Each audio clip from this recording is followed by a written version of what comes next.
राजू और हरी बहुत अच्छे दोस्त थे। गांव में वो दोनों बहुत खुशी से रहते थे। एक रात राजू जंगल से होते हुए अपने घर वापस लौट रहा था। जय हनुमान ज्ञान गुण सागर, जय कपीस तिहु लोको जागर। तभी राजू को अचानक अजीब सी डरावनी आवाज सुनाई देती है। हे भगवान, आज किसकी मैयत आई है? मुझे यहाँ से जल्दी घर जाना होगा, कहीं अगला नंबर मेरा ना आ जाए। राजू जैसे ही भागने की कोशिश करता है तभी एक पत्थर से ठोकर खाकर जमीन पर गिर जाता है। बचाओ! राजू उठता है और अपने हाथों में खून लगा देखकर डर जाता है। हे भगवान, ये क्या है? मुझे जल्दी यहाँ से जाना होगा, नहीं तो मैं भी मारा जाऊंगा। राजू दौड़ के वहां से अपने घर चला जाता है और सो जाता है। सुबह उठकर वो अपने दोस्त हरी और गांव वालों के साथ बात करने लगता है। हरी, कल मैं बाल बाल बचा। क्या हुआ राजू, ऐसा क्यों बोल रहा है? कल मैं जंगल से अपने घर वापस आ रहा था ना, तभी। लगता है राजू ने कोई डरावना सपना देखा है। सही बोले सरपंच जी। ये लोग बात ही कर रहे होते हैं कि वहां एक रजनी नाम की लड़की जो बहुत सुंदर होती है वहां आती है। कल क्या हुआ था राजू? दौड़ के घर जा रहे थे? मैं नहीं था वहाँ पे। राजू, मुझे नहीं बचाओगे उस खूनी डायन से? खूनी डायन?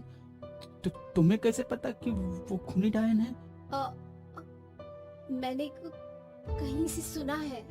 इतना कहकर रजनी वहां से भाग जाती है। सरपंच भोला और टीका भी चले जाते हैं। राजू और हरी दोनों आपस में बात करने लगते हैं। अरे, तुझे भी मेरी बातों पे यकीन नहीं है ना? अरे राजू, मुझे तेरी बात पे यकीन है, लेकिन अभी ये सब बात नहीं करते। ये लड़की मुझे बहुत पसंद है। सच में? तुम दोनों की जोड़ी भी खूब जमेगी।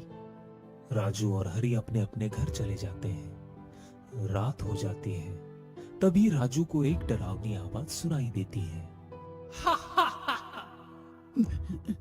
देखो तो ये आवाज कहाँ से आ रही है? राजू बाहर रजनी और टीका को देखता है। दोनों जंगल की तरफ जा रहे होते हैं। रजनी, टीका, मत जाओ उधर, रुक जाओ, उधर बहुत खतरा है। राजू की आवाज कोई नहीं सुनता है। राजू भी उन दोनों के पीछे चल देता है। डरावनी आवाज बहुत जोर जोर से आने लगती है। तभी राजू को टीका की आवाज सुनाई देती है। रजनी, तुम मुझे यहाँ क्यों लेकर आई हो? उसी समय राजू झाड़ियों के पीछे छुपकर उन दोनों को देखने लगता है। कौन रजनी? मैं कोई रजनी नहीं हूँ। रजनी, मुझे माफ कर दो, मैंने तुम्हारा क्या बिगाड़ा है?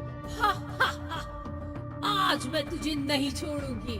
रजनी टीका का गला पकड़कर खून पी लेती है और जान से मार देती है। ये देखकर राजू की हालत खराब हो जाती है और वो भागते हुए सीधे अपने दोस्त हरी के घर जाता है।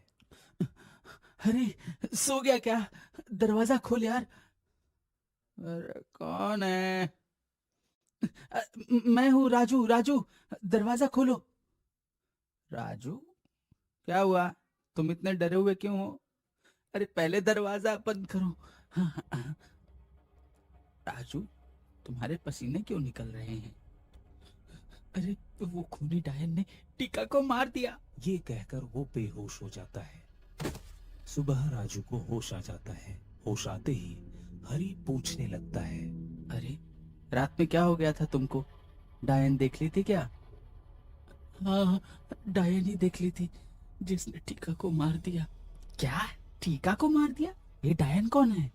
राजू बताने ही वाला होता है कि डायन कोई और नहीं बल्कि रजनी ही है। तभी रजनी वहां आ जाती है। अरे राजू, कैसे हो? रात में बेहोश हो गए थे? तो तुम्हें कैसे पता चला राजू रात में बेहोश हो गया?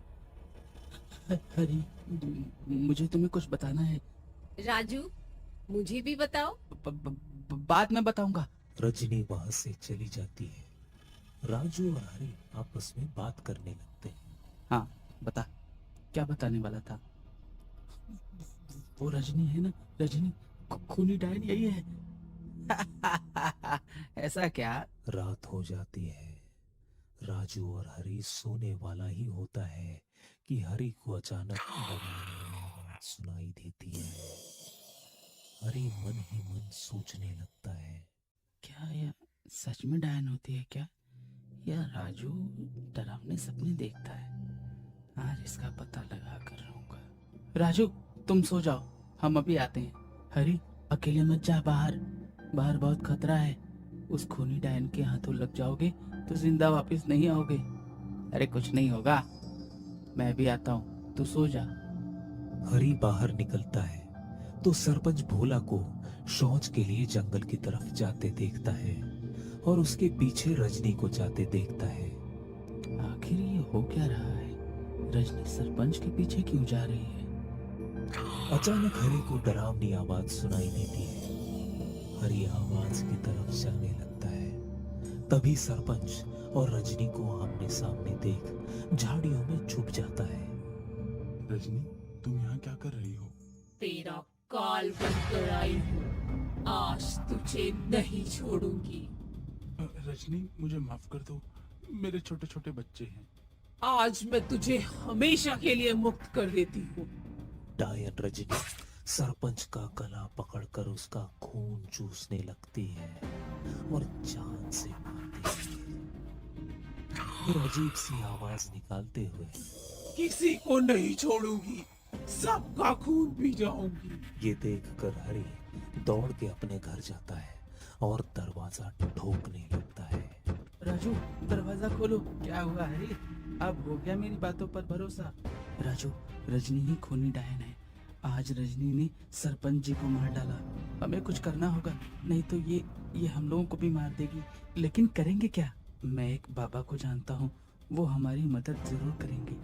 सुबह उठकर दोनों बाबा के पास जाते हैं और सारी बात बताते हैं कि कैसे रात में रजनी डायन बन जाती है और खून पीने लगती है। बेटे, हमें सारी बात समझ में आ गई है। बाबा, तो अब हम क्या करें? इसका एक ही समाधान है। जल्दी बताइए बाबा, कहीं देर ना हो जाए। चलो, पहले तुम्हारा गांव चलते हैं। बाबा, राजू और हरी तीनों हरी के घर जाते हैं। बाबा पूजा की तैयारी करते हैं। आज अमावस्या है और अगर आज इस डायन को वश में नहीं कर पाए तो कभी नहीं कर पाएंगे। बाबा, हम कुछ भी करेंगे, आप बस हमें बताइए कि हमें करना क्या है। किसी भी तरह तुम्हें उस डायन की चोटी लानी होगी। फिर हम उस चोटी को इस हवन कुंड में डाल देंगे ताकि डायन की आत्मा को शांति मिल जाए। और रजनी? चिंता मत करो, वो पहले की तरह बिल्कुल ठीक हो जाएगी। राजू और हरी घर से निकलकर डायन की चोटी कैसे काटनी है इस बारे में बात करते हैं। मैं डायन को अपनी तरफ व्यस्त रखूंगा और तू पीछे से आकर चोरी से उसकी चोटी काट देना। ठीक है। दोनों जंगल की तरफ जाते हैं। हरी झाड़ियों में छिप जाता है। तभी रजनी वहां आती है। राजू, तुम यहाँ क्यों आए हो? अरे रजनी, तुम? तभी रजनी डायन का रूप ले लेती है। आज तुझे नहीं छोड़ूंगी मैं। मुझे छोड़ दो। डायन राजू का गला पकड़ लेती है और उसका खून चूसने के लिए मुंह बढ़ाती है। तभी हरी चुपके से डायन की चोटी काट लेता है और अपने घर की तरफ भागने लगता है। डायन राजू को छोड़ हरी के पीछे भागने लगती है। हरी घर पहुंच जाता है। बाबा, ये लीजिए खूनी डायन की चोटी। जल्दी लाओ बेटी। बाबा चोटी को हवन कुंड में डालकर मंत्र पढ़ने लगते हैं। तभी डायन वहां आ जाती है।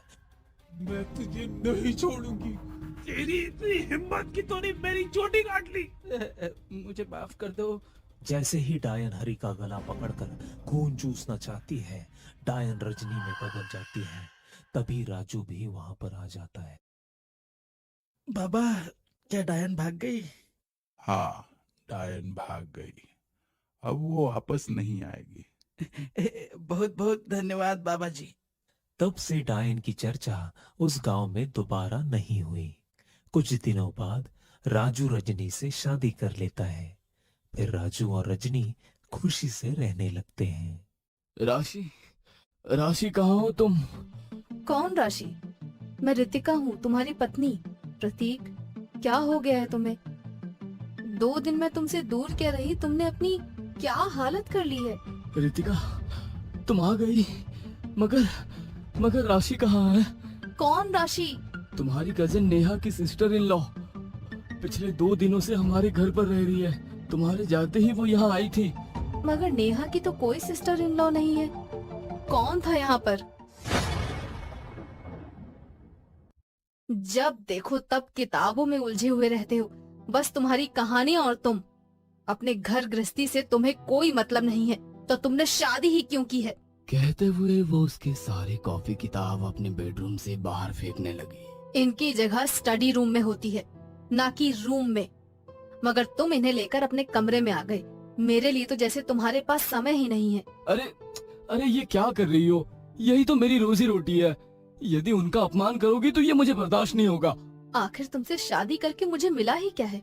ये कॉपी किताब की दुनिया मेरी पूरी गृहस्थी खाए जा रही है।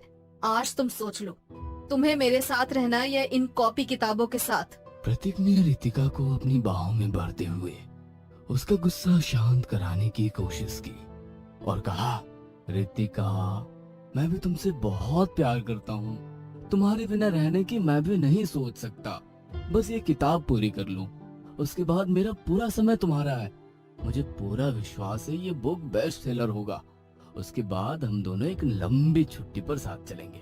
जानती हो, इस बार अपने लीक से हटकर हॉरर लिख रहा हूँ। मेरे चाहने वालों को लगता है कि मैं सिर्फ प्रेम लिख सकता हूँ। ये उनके लिए सरप्राइज होगा। वैम्पायर एक खून की प्यासी आत्मा। टाइटल सुनकर ही कितना शानदार लगता है ना? मगर इस बार तुम्हें ऐसा नहीं लग रहा कि तुम इस खूनी दरिंदे वैम्पायर में इतने खो गए हो कि वास्तविक दुनिया से बिल्कुल अलग हो चुके हो? रितिका, जब राइटर किसी चीज को लिखता है तो उसे उसमें खोना पड़ता है। अभी तक मैं प्रेम कहानी लिखता था तो तुम्हें बहुत अच्छा लगता था, क्योंकि मैं तुम्हारे साथ प्रेम जीता था। मगर अब हॉरर लिख रहा हूँ तो तुम्हें तकलीफ हो रही है। किसी भी चीज को ऐसा लिखा जा सकता है कि पाठक उसमें खो जाए। इस बार ऐसी कहानी है कि पहले किसी ने भी नहीं पढ़ी होगी। कहते हुए प्रतीक वापस अपनी किताबों की दुनिया में खो गया। रितिका हताश होकर वहीं बैठ गई और बोली, कैसे तुम्हें इस दुनिया से बाहर निकालूं, कुछ समझ नहीं आ रहा। कई बार लगता है कि तुम्हारी कहानी के पात्र जिंदा हो जाते हैं। तुम्हारा प्रेम मुझे जीवित महसूस होता है। कहीं ऐसा ना हो कि तुम्हारी इस कहानी का कैरेक्टर भी कहीं जिंदा ना हो जाए। गुस्से में रितिका कमरे से बाहर निकलकर ड्राइंग रूम में गई, मगर प्रतीक उसे मनाने की बजाय कमरे में ही अपनी स्टोरी पूरी कर रहा था। अगली सुबह रितिका के फोन पर किसी का फोन आया था। वह फोन की घंटी से उठी तो फोन उसकी कजिन नेहा का था।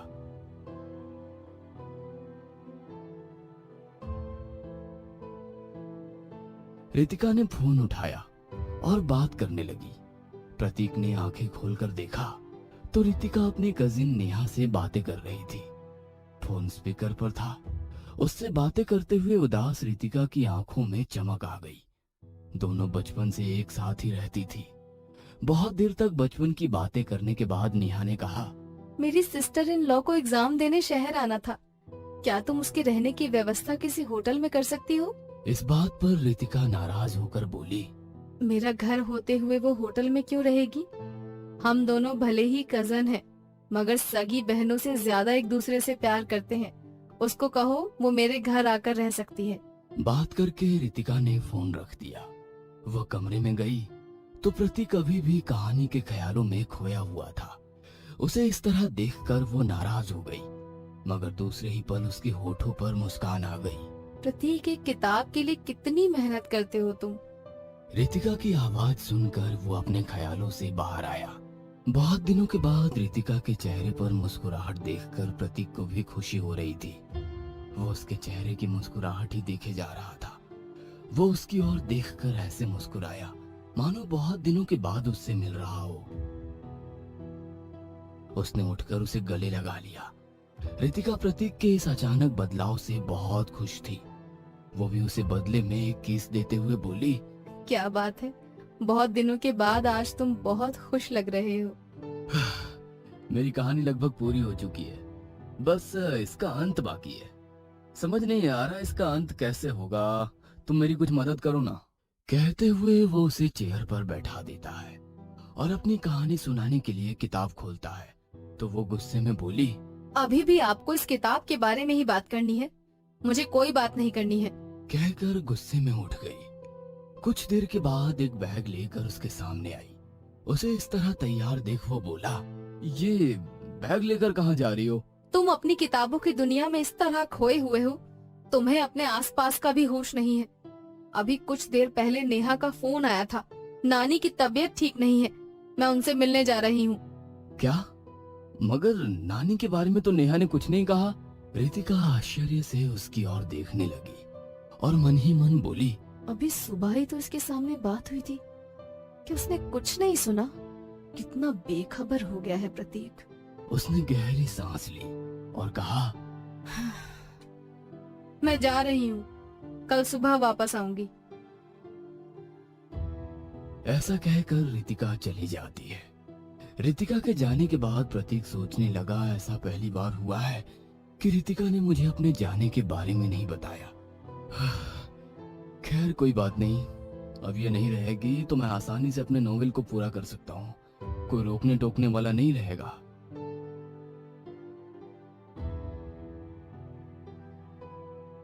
प्रतीक किचन में आया। उसने फ्रीज खोला तो उसमें एक टाइम का खाना बना हुआ रखा था। खाना गर्म करके उसने खा लिया।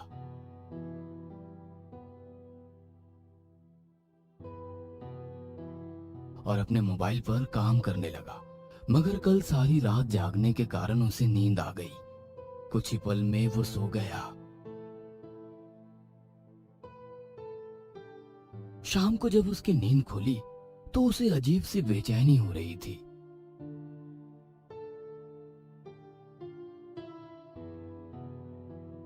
उसने खुद के लिए चाय बनाकर पी, मगर खाना बनाने का बिल्कुल भी मूड नहीं हो रहा था।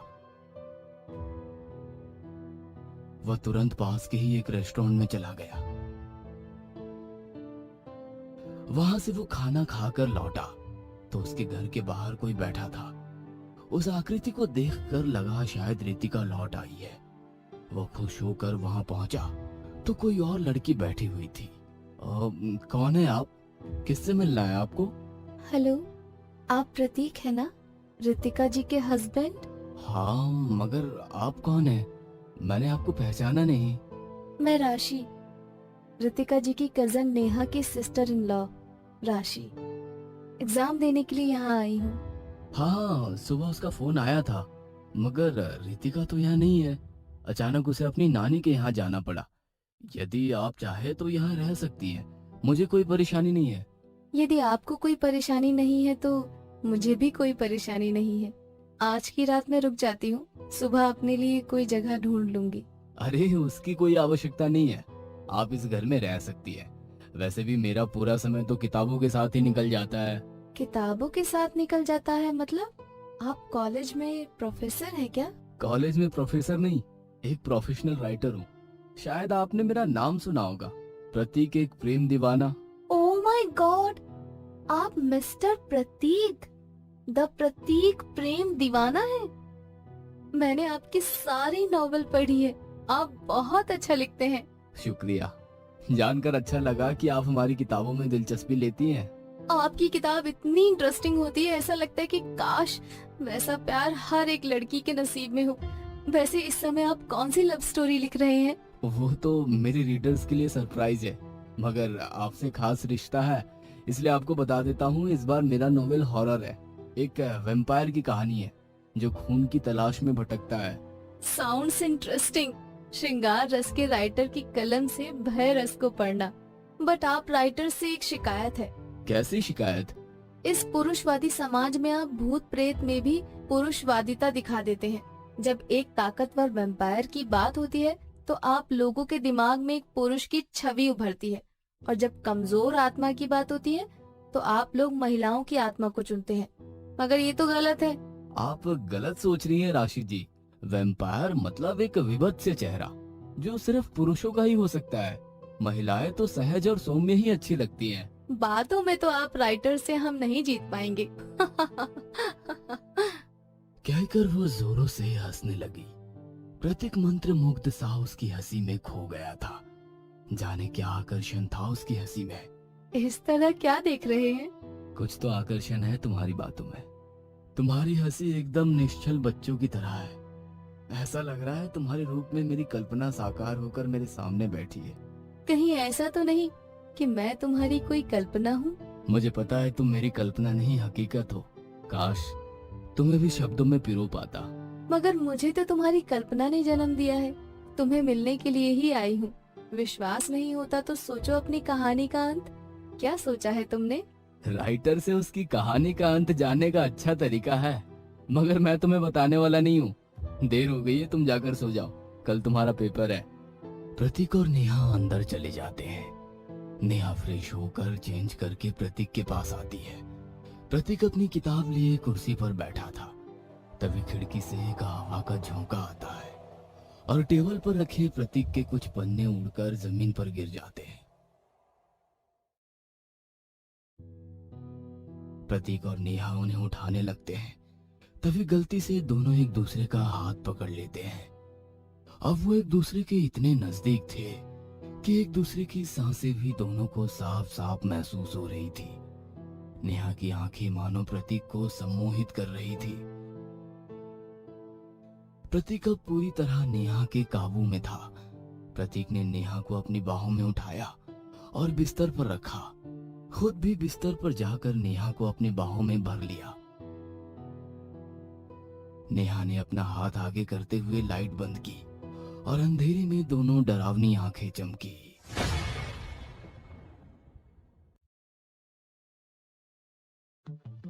अगली सुबह जब रितिका घर लौटी तो घर में अंधेरा था। उसे वहां कुछ अच्छा नहीं लगा। उसका जी घबराने लगा और वो भागते हुए प्रतीक के पास पहुंची। प्रतीक बेहोशी की हालत में बोल रहा था, राशि, राशि कहाँ हो तुम? कौन राशि? मैं रितिका हूँ, तुम्हारी पत्नी। प्रतीक, क्या हो गया है तुम्हें? 2 दिन मैं तुमसे दूर क्या रही, तुमने अपनी क्या हालत कर ली है? रितिका, तुम आ गई, मगर राशि कहाँ है? कौन राशि? तुम्हारी कजिन नेहा की सिस्टर इन लॉ पिछले 2 दिनों से हमारे घर पर रह रही है। तुम्हारे जाते ही वो यहाँ आई थी। मगर नेहा की तो कोई सिस्टर इन लॉ नहीं है। कौन था यहाँ पर? मेरी इमेजिनेशन सच में मेरे सामने थी, मेरे सामने थी। ये तुम क्या कह रहे हो? वैम्पायर एक लड़की का रूप लेकर लेखक के पास आता है और लेखक उसे अपना रिलेटिव समझकर घर में रहने के लिए पनाह देता है। मगर परिणय के बाद सुबह लेखक की मौत हो जाती है। मेरी इमेजिनेशन सच में मेरे सामने थी, मेरे सामने थी। कहते हुए उसने अपने प्राण त्याग दिए। रितिका ने देखा तो उसके गले पर 2 दांतों के निशान थे और उसका पूरा शरीर नीला पड़ गया था, जैसे उसके शरीर में से किसी ने खून चूस लिया हो। श्रेया अंधेरे में एक कांच के सामने खड़ी थी। अचानक कांच में एक महिला की छवि उभरने लगी और उसके हाथों में उसे वजन लगने लगा। वो उस वजन को संभाल पाती उसके पहले ही एक जोरों की चीख उसके कानों में आई। उसे लगा उसके कान के पर्दे फट जाएंगे। उसने अपने हाथ अपने कानों पर रख लिया, मगर ये क्या, उससे तो ये बहुत बड़ी गलती हो गई।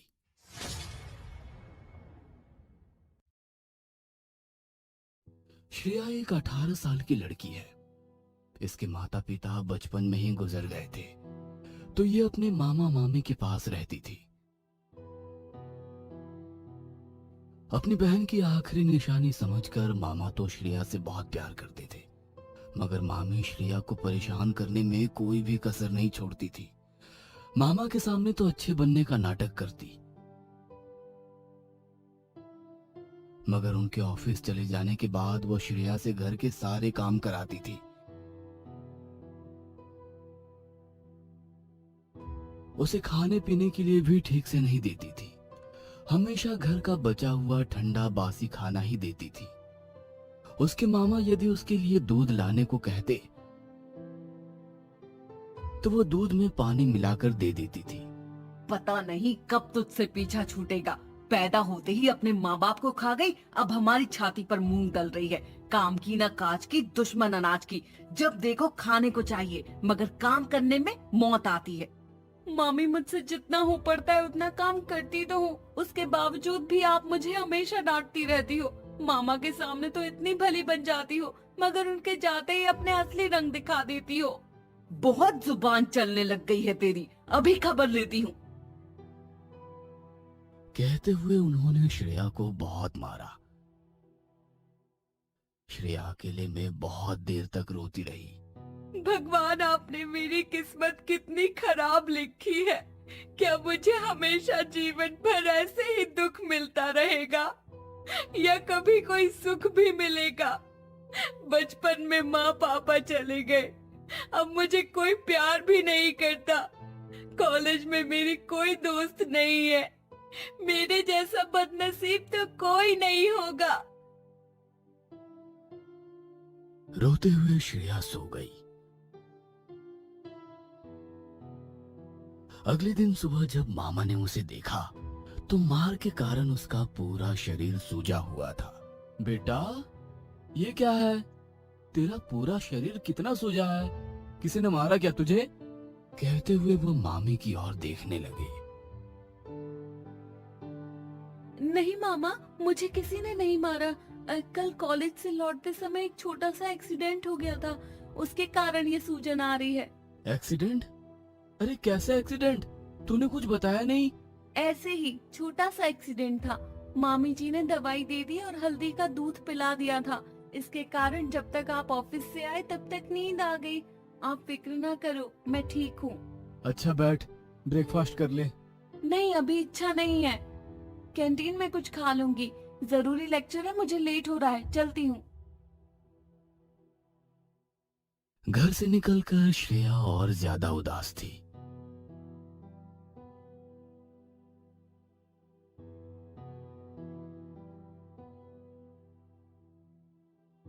कॉलेज की लाइब्रेरी में बैठी वो किताबों के पन्ने पलट रही थी, मगर उसका मन पढ़ने में नहीं लग रहा था।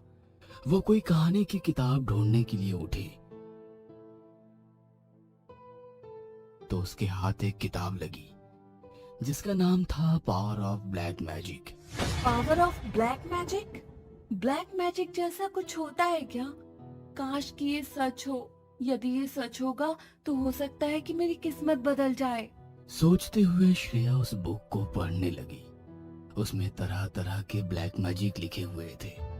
श्रेया सभी को बड़े ध्यान से पढ़ रही थी। हर तरह के ब्लैक मैजिक के लिए कोई ना कोई साधक की आवश्यकता थी, जो श्रेया के लिए हासिल करना मुश्किल का काम था। एक के बाद एक पन्ने पलट रही थी, तभी अचानक उसकी निगाह एक गेम पर गई। गेम जो पूरी तरह खौफनाक था, प्रेतात्मा को आपकी जिंदगी में ला सकता था। गेम का नाम था द बेबी ब्लो। इस गेम को स्टेप बाय स्टेप पढ़कर श्रेया सोचने लगी, ये गेम खेलने के लिए किसी भी चीज की जरूरत नहीं है। ये तो मैं आसानी से खेल सकती हूँ। यदि मैंने इस गेम को जीत लिया तो मेरी किस्मत हमेशा के लिए बदल जाएगी। गुड लक मेरा हो जाएगा। श्रेया लाइब्रेरियन की नजर बचाकर वो किताब अपने साथ अपने घर ले आई।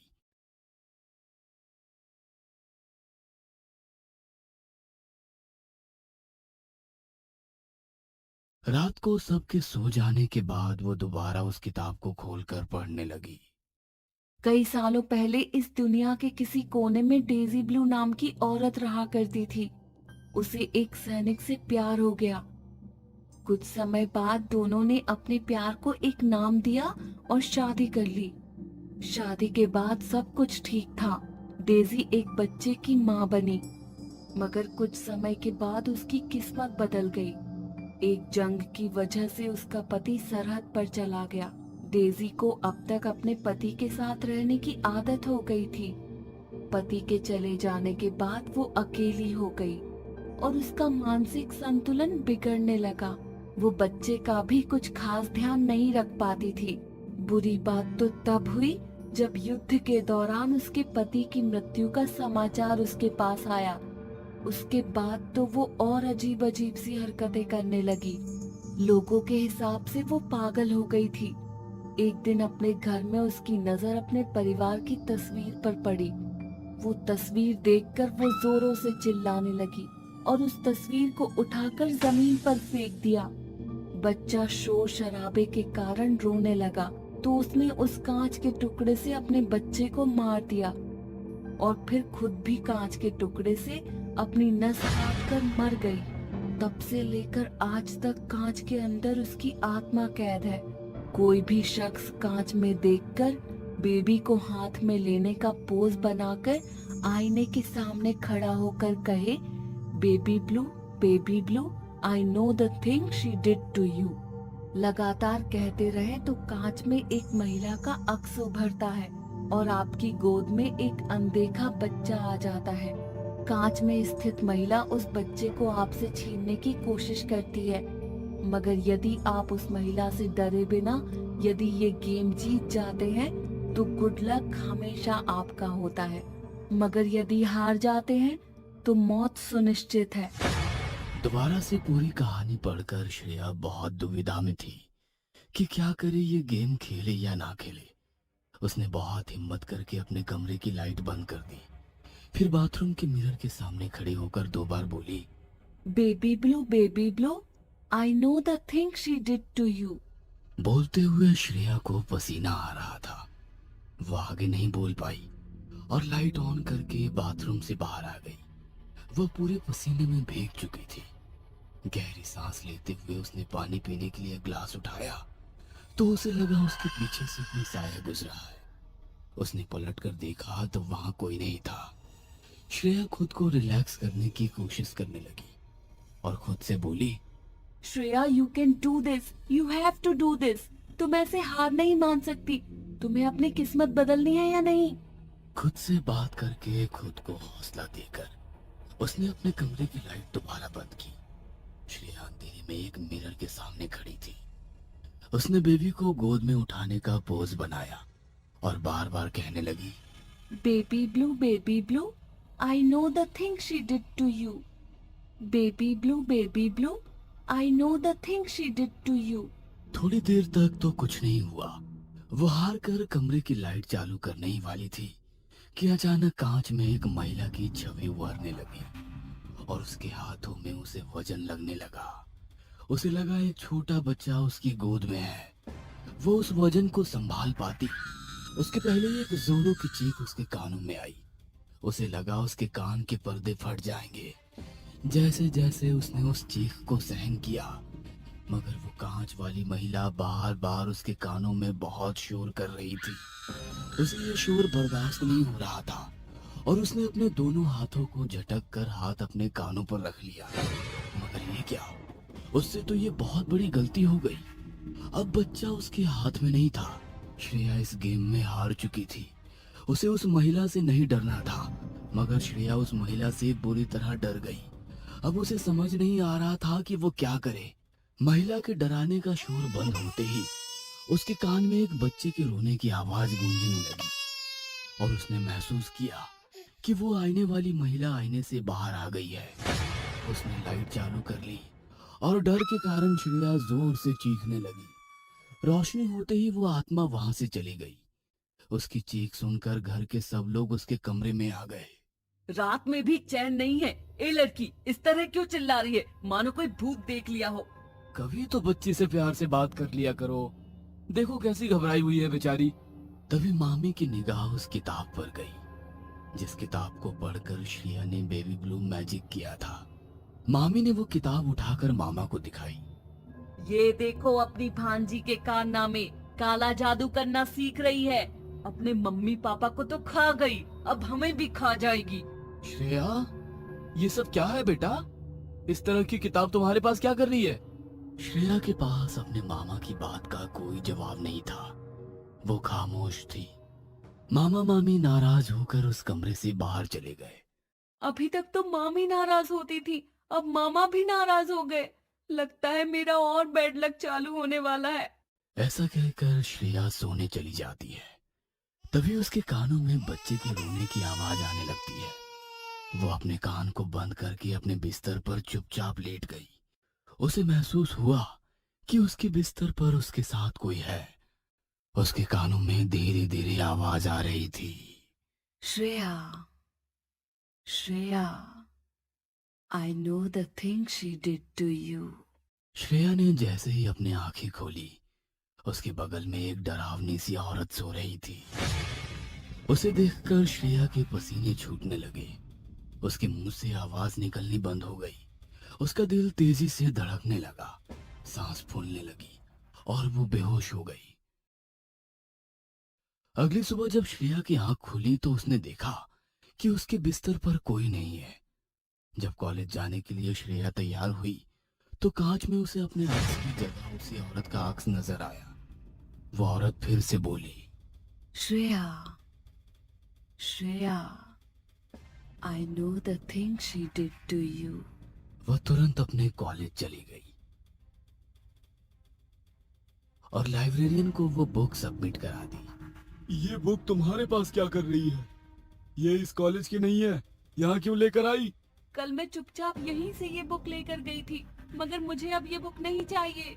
ये बुक यहाँ की नहीं है, इसलिए हम नहीं ले सकते। आजकल तुम बच्चों को इस तरह की बुक पढ़ने का बहुत शौक हो गया है।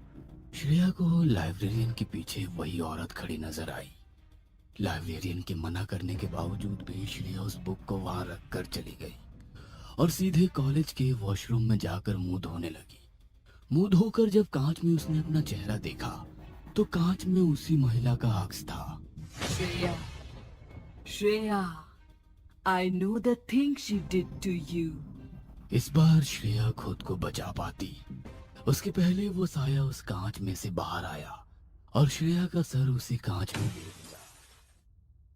श्रेया का सर फट गया, उसमें से खून बह रहा था और वो महिला उसके खून को जल्दी जल्दी पीने की कोशिश कर रही थी और बोल रही थी, Shreya, Shreya, I know the thing she did to you.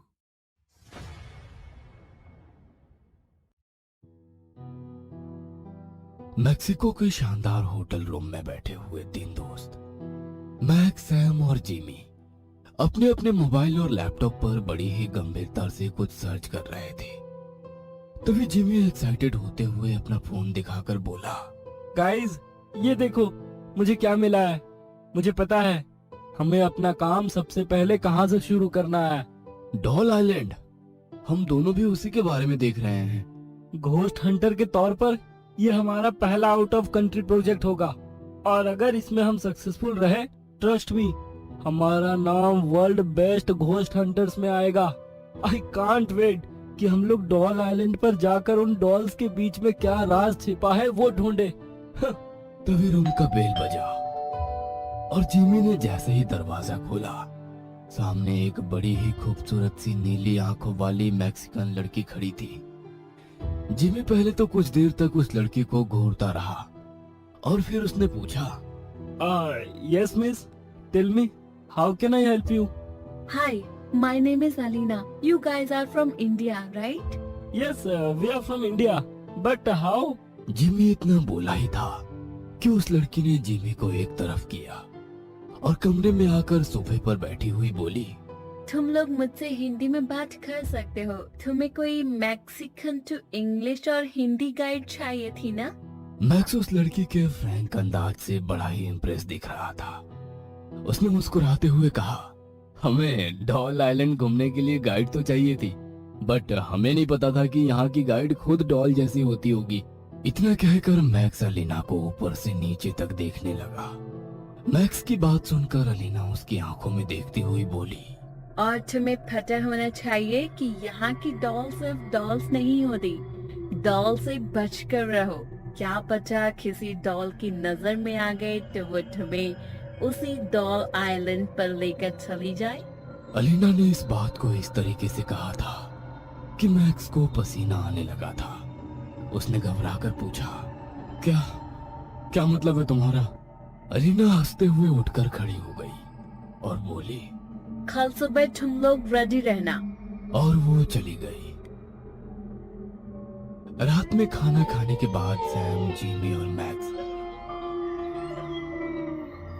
अपने अपने रूम में जाकर लेट गए। अगली सुबह के लिए ये लोग बहुत एक्साइटेड थे, क्योंकि उन्होंने जितना डॉल आइलैंड के बारे में सुना था वह बहुत ही रोमांचक था। मैक्स अपने कमरे में बेसुध सा सोया हुआ था। तभी आधी रात के करीब ऐसा लगा जैसे उसके कमरे का दरवाजा खुला है और कोई धीरे से उसके कमरे में आया है। मैक्स ने आंखें खोली तो उसके कमरे में अंधेरा था। उसने नाइट बल्ब जलाकर देखने की कोशिश की, लेकिन उसके कमरे में कोई नजर नहीं आया। मैक्स जैसे ही दोबारा सोने की कोशिश करने लगा, उसके कमरे में किसी छोटी बच्ची के हंसने की आवाज गूंजने लगी। यह आवाज सुनकर मैक्स घबराकर उठकर बैठ गया और डरते हुए बोला, कौन है? कौन है यहाँ? मैक्स को अपने कमरे में टक टक की आवाज सुनाई दे रही थी। ऐसा लग रहा था जैसे कि कोई लकड़ी या प्लास्टिक के जूते पहनकर चल रहा हो।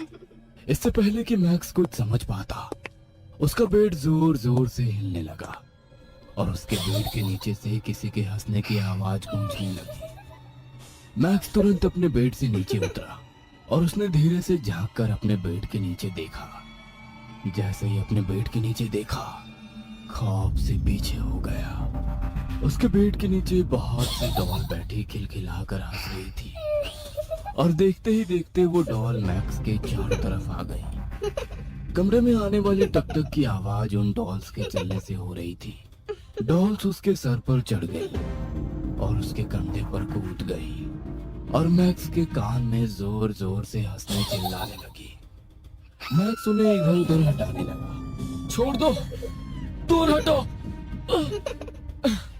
उसकी नजर सामने बेड पर गई, जहाँ बैठी अलीना हंसते हुए कह रही थी, क्या हुआ तुम्हें? तुम्हें तो डॉग बहुत पसंद है ना? मैक्स की आंखें डर से बड़ी हो गई। जिमी, सैम, मुझे बचाओ! जिमी, जोर से चीख रहा था, मुझे बचाओ! उसकी आवाज पूरे लॉबी में जिमी, सैम, जल्दी मुझे बचाओ! के अलावा होटल के स्टाफ और आसपास के रूम से भी कुछ लोग उसके कमरे के दरवाजे को पीटने लगे थे। मैक्स की ऐसी हालत नहीं थी कि वो अपने कमरे के दरवाजे को खोल पाता और होटल स्टाफ ने कमरे के दरवाजे को तोड़ा तो देखा कि मैक्स अपनी आंखों को बंद किए चिल्ला रहा है। जिमी और सैम उसके पास आए और उसको हिलाते हुए बोले, मैक्स, क्या हुआ? क्यों चिल्ला रहे हो? मैक्स ने जब अपने दोस्तों को देखा तो घबराते हुए बोला, वो अलीना यही थी, उसके साथ बहुत सी डॉल्स थी। वो डॉल्स मुझे मारने की कोशिश कर रही थी। अब वो दोनों कमरे में चारों तरफ देखने लगे। जिमी बोला, यहाँ तो कोई भी नहीं है। मैक्स को यकीन नहीं हो रहा था कि ये सब क्या है। हम जब से इंडिया से निकले हैं तुम सिर्फ डॉल्स और आइलैंड के बारे में पढ़ रहे हो। ये सब तुम्हारे दिमाग का वहम है और कुछ नहीं। एक काम करो, तुम मेरे साथ चलो, मेरे रूम में आकर सो जाओ। सैम उसे अपने रूम में लेकर चला गया। उन सब के मैक्स के कमरे से निकलते ही मैक्स के कमरे के दरवाजे पर एक गुड़िया ने झांक कर देखा और मुस्कुराती हुई दरवाजा बंद कर दिया। अगली सुबह भी मैक्स बहुत ज्यादा घबराया हुआ था। सैम और जिमी उसे चीयर अप कर रहे थे। सैम ने कहा, अब तो अपने सपनों की जगह पर जाने वाला है डूड। बस कुछ ही देर की बात है। जैसे ही अलीना आएगी हम सब निकल जाएंगे। शट अप गाइस, ये कोई मजाक नहीं है। मैंने कल अलीना को देखा था। अरे अभी पता चल जाएगा, एक बार अलीना आ जाए। तभी दरवाजा नॉक हुआ। लगता है अलीना आ गई। जिमी ने जैसे ही दरवाजा खोला उसने देखा सामने होटल के स्टाफ के साथ उन्हीं की उम्र का एक लड़का खड़ा था। Yes, tell me. Sir, did you need a guide to go to Doll Island? This is Mr. Xavier. He will be your guide. ये सुनकर जिमी के होश उड़ चुके थे। उसके ही नहीं, रूम में बैठे मैक्स और सैम ने जब ये सुना तो वो दोनों भी घबरा गए थे। But our guide was Miss Alina, who met us last evening. Where is she? No man, I'm your tour guide come translator. Mexican to Hindi and English. Okay, come in. Xavier अंदर आया तो उसने देखा max और Sam दोनों ही Jimmy की तरह nervous लग रहे थे। जेवियर ने पूछा, हे गाइस, व्हाट हैपेंड? क्या तुम लोगों को मेरा यहाँ होने से प्रॉब्लम है? मुझे लग रहा है मैक्स कल रात को जो बात कर रहा था वो सही था। कहीं वो लड़की, ओ माय गॉड, मतलब हमारे यहाँ आते ही हमारे साथ वो एक्सपीरियंस हुआ है जिसके लिए हम यहाँ आए हैं। श्श, चुप रहो। अभी मैक्स ये सुन लेगा तो वो आइलैंड पर नहीं जाएगा और हमारा प्लान चौपट हो जाएगा। तीनों ही जेवियर के साथ डॉल आइलैंड के लिए निकल गए थे। उन्हें हर जगह केवल डॉल ही डॉल दिख रही थी। ऐसा लग रहा था जैसे वो सारी डॉल्स कुछ कहना चाहती हैं, वो बोल रही हैं। कभी कभी तो उन्हें ऐसा भी लग रहा था जैसे वो हंस रही हैं, आपस में बातें कर रही हैं। कभी किसी की पलक झपकती हुई महसूस हो रही थी। जेवियर इन तीनों के चेहरे के एक्सप्रेशंस को देखता हुआ बोला, गाइस डोंट बी अफ्रेड। ये बोलते हुए अचानक जेवियर को लगा, इसको क्या हो रहा है? ये आउट ऑफ बैलेंस क्यों हो रहा है? Come on. जेवियर पूरी कोशिश कर रहा था कार को सीधी चलाने की, लेकिन उसकी कार अपने आप एक तरफ मुड़ गई और ये देखकर मैक्स और उसके दोनों दोस्त बहुत घबरा गए। मैक्स घबराते हुए बोला, जेवियर, ये क्या है? जेवियर को लगा कि कहीं ये लोग बहुत ज्यादा डर ना जाए, इसलिए उसने कहा, जस्ट किडिंग मैन, अब मैं तुम लोगों को बहुत अच्छी जगह ले जाएगा। हालांकि जेवियर के चेहरे पर घबराहट साफ बता रही थी कि उसे खुद नहीं पता कि कार कहाँ जा रही है। इस वक्त ये लोग एक घने जंगल में थे जहाँ पर बहुत पुराने पुराने और अजीबोगरीब आकृति के पेड़ लगे हुए थे जो अपने आप में बहुत ही डरावने थे। सूरज की रोशनी वहां बहुत कम पहुंच रही थी। उसी से दूर एक टूटा फूटा कॉटेज था। मैक्स चारों तरफ देखता हुआ बोला, ऐसी जगह पर ये कॉटेज कैसे? उसके इतना कहते ही जेवियर कोई जवाब नहीं देता। उनकी गाड़ी बंद पड़ गई। जेवियर ने बहुत कोशिश की गाड़ी स्टार्ट करने की, लेकिन स्टार्ट नहीं हुई और उसने घबराकर कहा, ओ गॉड, अब यहाँ से हमें पैदल ही आगे बढ़ना होगा। जल्दी निकलो यहाँ से, ये जगह सेफ नहीं होता। जेवियर कार से उतरा और इन सबको भी जल्दी उतरने को बोलकर जल्दी जल्दी कदम बढ़ाने लगा। आखिर क्यों यहाँ हर जगह ऐसा मंजर देखने को मिलता है? इस आइलैंड में सबसे ज्यादा हॉन्टेड प्लेस यही है। कहते हैं इस पूरे आइलैंड की डॉल्स यहीं से कंट्रोल होती है। इस जगह पर डॉल्स की स्पिरिट होती है जो रात को यहाँ से बाहर जाती है और अलग अलग डॉल्स को जिंदा करती है। फिर सुबह होते होते वापस वो स्पिरिट यहाँ लौट कर आ जाती है। ये चारों उस कॉटेज के आगे से गुजर रहे थे। तभी मैक्स को लगा जैसे कॉटेज की खिड़की में कोई खड़ा है। मैक्स ने गौर किया तो उसकी खिड़की पर अलीना मुस्कुराती हुई नजर आई। उसकी मुस्कान से मानो वो सम्मोहित हुआ और उस कॉटेज की तरफ चल पड़ा। कुछ देर बाद जैसे ही वो सपनों से बाहर आया, उसने चारों तरफ अपने दोस्तों को देखा, लेकिन उसे उसके दोस्त नहीं मिले। मैक्स पूरी जान से वहां से भागा। उसे नहीं पता था वो कहां भाग रहा था, बस वो भागता जा रहा था। लेकिन हैरानी की बात यह थी कि किसी भी तरह भागता पर वो वापस उसी कॉटेज के पास आता और जोर जोर से सांसें लेने लगा। गॉड, ये कहाँ फंस गया मैं? तभी उसके पीछे से अलीना की आवाज आई, तुम बिल्कुल सही जगह पर हो। तुम्हें तो डॉल पसंद है ना, और आखिर डॉल आइलैंड आकर तुम्हें तुम्हारी डॉल तो मिलनी ही चाहिए। अपने पीछे अलीना को देखकर मैक्स को पसीने आने लगे। उसने डरते हुए कहा, नहीं, देखो, मुझे माफ कर दो। मैं मैक्स के बोलते ही बोलते उसके सामने अलीना, जो एक लड़की थी, वो डॉल में तब्दील हो गई और धीरे धीरे चलती हुई मैक्स के नजदीक आई और एकदम से उसके गर्दन को फाड़कर किसी छोटी बच्ची की तरह बोली, लेकिन तुम तो मुझे पसंद आ गए और इस कॉटेज में मैं अकेली रहती हूँ, इसलिए अब तुम मेरे साथ रहोगे, मेरी तरह एक डॉल बनकर। सैम और जिमी जो आगे बढ़ रहे थे, उन्हें मैक्स के चीखने की आवाज आई उन्होंने जब पीछे पलट कर देखा तो मैक्स नहीं दिखा। कहीं वो कॉटेज में तो नहीं चला गया? जेवियर के साथ सैम और जेमी दोनों ही उस कॉटेज तक भागते हुए आए, लेकिन उन्हें वहां मैक्स नहीं दिखा। तभी सैम की नजर मैक्स के जूतों पर पड़ी। मैक्स के शू तो यहाँ है, इसका मतलब वो कहीं कॉटेज में तो नहीं गया। चलो जल्दी देखते हैं। इसका कोई फायदा नहीं है। देखो मैंने कहा था ना, ये सबसे डेंजर प्लेस है, लेकिन तुम्हारा दोस्त नहीं माना। अगर अपनी जान प्यारी है तो यहाँ से निकलो, वरना हम में से कोई यहाँ से लौट कर नहीं जाएगा। हम यहाँ से सीधा पुलिस स्टेशन जाएंगे, क्योंकि मुझे पता है कि मैक्स कॉटेज में ही है। देखो माय फ्रेंड्स, इस जगह पर 1 मिनट भी नहीं रुक सकता, और मैं तुम लोगों को बता दूं कि पुलिस भी कुछ नहीं कर सकता है। तुम लोगों को अगर अपने मन का पीस के लिए पुलिस का हेल्प चाहिए तो तुम लोग ले सकता है। आखिर है क्या इस जगह पर? ये पूरा आइलैंड गुड़ियों से भरा हुआ है, बाकी कहीं कोई प्रॉब्लम नहीं हुई। इतने सारे लोग यहाँ आते हैं, वो सब तो गुम नहीं हुए। गाइस, मैं तुम लोगों को पहले बताना चाहता था, लेकिन तुम लोग मेरा बात नहीं मानता। ये आइलैंड सिर्फ इसलिए फेमस नहीं है कि यहाँ पर डॉल्स टंगी हुई है। इस जगह पर जो डॉल्स है वो नाइट में उनकी रूह निकलकर शहरों में घूमती है और इंसानों को चुनती है, और उन लोगों को यहाँ तक लेकर आते हैं और फिर डॉल्स बना देते हैं। हो ना हो तुम्हारा वो दोस्त मैक्स भी इन डॉल्स के चपेट में आ गया है। तुम बता रहा था ना, कल तुम्हारे पास कोई गाइड आई थी।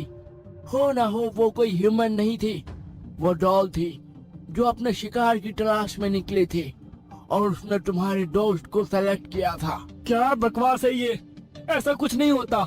माना हम घोस्ट हंटर्स हैं, हमारा काम है भूतों को पकड़ना, लेकिन हम भी जानते हैं इस तरह की कोई चीज नहीं होती। ये सब बस लोगों को डराकर पॉपुलर होने का तरीका है। तभी जिमी को लगा जैसे कोई उसे आवाज दे रहा है। उसने जब देखा तो उसे कॉटेज के विंडो पर एलिना के साथ मैक्स खड़ा दिखा, और देखते ही देखते दोनों डॉल में बदल गए। ये सब देख तीनों डर गए। जैसे ही वो गाड़ी में बैठे, अचानक गाड़ी के छत पर कुछ गिरने की आवाज आई। वह छत से होते हुए बोनट पर आ गिरी। यह तीनों खौफ भरी नजरों से बोनट पर गिरे उस चीज को देख रहे थे, जो कि एक डॉल थी, और उसने बिल्कुल मैक्स की तरह ही कपड़े पहने हुए थे। गाइस, हम साथ आए थे तो साथ ही रहेंगे। इतना कहकर वो डॉल हंसने लगी। जेवियर ने पूरी स्पीड से गाड़ी स्टार्ट की और वो डॉल एक तरफ गिर गई, लेकिन उसके पीछे डॉल की भयानक हंसी रह गई।